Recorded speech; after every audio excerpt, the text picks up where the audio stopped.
अस्सलाम वालेकुम एवरीवन। ये वीक जो गुजरा मार्केट के लिए ये एक वॉलेटाइल वीक था और इसमें हमने देखा कि इंडेक्स ने 48,800 का हाई पोस्ट करा जबकि 47,894 का लो भी पोस्ट करा।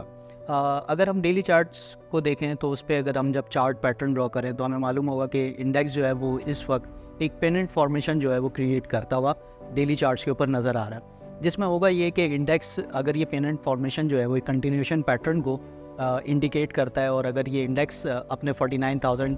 के लेवल को अपसाइड पर ब्रेक करता है सो फिर ये कंटिन्यूएशन होगी एक रैली की। अगर हम इंडेक्स के इस जो रिसेंट पास्ट के अंदर इंडेक्स ने अपनी मूव दिखाई, एक रैली दिखाई, अगर हम उसको फ्लैग पोल जो है वो कंसीडर कर लेते हैं सो उस फ्लैग पोल का जो 23.6% रिट्रेसमेंट लेवल है वो ऑलमोस्ट उसी जगह पर ही लाई कर रहा है जहाँ का इंडेक्स ने अभी रिसेंटली लो बनाया था, जो कि 47,200 के लगभग एरिया में लाई कर रहा है। सो अपसाइड पर अगर ये इंडेक्स 49,000 के एरिया को अबूर करता है तो फिर इंडेक्स के पास इतनी जगह होगी कि ये मज़ीद जो है वो 50,500 और 50,800 के लेवल्स को इग्नाइट कर सकता है। अगर हम सपोर्ट की बात कर लें तो इंडेक्स के पास करंटली 47,800 से 47,400 का रीजन सपोर्ट का रीजन हो सकता है। बहरहाल इन्वेस्टर्स को हमारी जानिब से ये रिकमेंडेशन होगी कि जो इंडेक्स के रेजिस्टेंस के एरियाज़ हैं जैसे 49,000 या 49,100 का रीजन है, अगर ये इंडेक्स इसके नज़दीक आता है तो यहाँ पर आकर अपनी पोजीशंस को कुछ आप बुकिंग की तरफ फोकस करें, उनके प्रॉफिट्स को जो है वो बुक करें और साथ में ये कि अगर इंडेक्स 49,000 का एरिया क्रॉस करता है सो फिर अपनी पोजीशंस को दोबारा से आप रिज्यूम कर सकते हैं और रैली जो एक्सपेक्ट करी जा सकती है 49,000 के ऊपर उसको एंजॉय कर सकते हैं।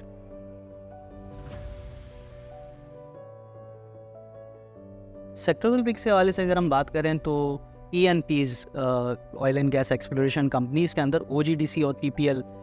इंडेक्स की मूव के साथ काफ़ी ज़्यादा प्रोमिनेंट रहे हैं और अपनी पोजीशंस को स्ट्रेंथन रखा है। सो करंट लेवल्स के ऊपर भी OGDC और PPL काफ़ी ज़्यादा अट्रैक्टिव नज़र आते हैं, इनके अंदर पोजीशंस को बनाना चाहिए। साथ में अगर हम बात कर लें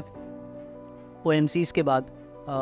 फूड सेक्टर की, तो फूड सेक्टर के अंदर यूनिटी फूड्स और दी ऑर्गेनिक मीट कंपनी लिमिटेड ये भी अट्रैक्टिव नज़र आ रहे हैं, इनमें भी पोजीशंस बनाई जा सकती है। कमर्शियल बैंक्स की अगर हम बात करें तो कमर्शियल बैंक्स के अंदर UBL बैंक और मिज़ान बैंक करंट लेवल्स के ऊपर बेहतर नज़र आते हैं, इनमें पोजीशंस बनाना चाहिए। जबकि oil and gas marketing companies के अंदर शेल पाकिस्तान बेहतर नज़र आता है, इसमें पोजीशंस बना लेनी चाहिए। रिफाइनरी सेक्टर की बात करें तो ATRL और PRL हमें बेहतर नज़र आते हैं, इनमें पोजीशंस बनाई जा सकती हैं। जबकि टेक्नोलॉजिकल एंड कम्युनिकेशन सेक्टर को देखें हम तो उसमें AVN, सिस्टम्स और नेटसोल ये हमें बेहतर नज़र आते हैं, इनमें पोजीशंस बनानी चाहिए। For real time technical analysis and queries kindly visit us at akdsl.com।